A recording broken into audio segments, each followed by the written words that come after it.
Hey everyone, welcome to Noor Telecom. Today, we're going to do NAND reballing on an iPhone 12 Pro logic board.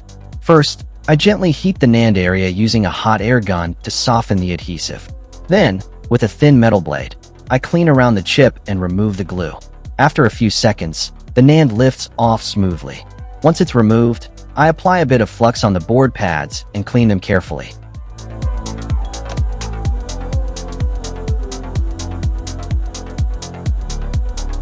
Next, I clean the NAND itself the same way. Apply flux, then wipe off all the residue.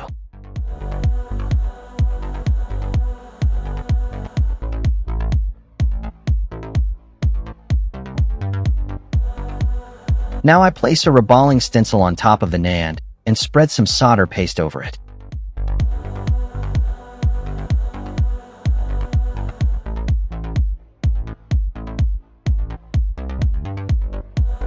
After that, I lift the stencil and heat the chip again so the solder balls form evenly.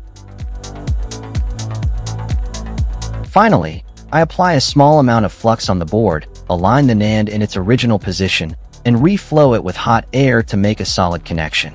That completes the NAND reballing and installation process. If this video was helpful to you, please subscribe to Noor Telecom.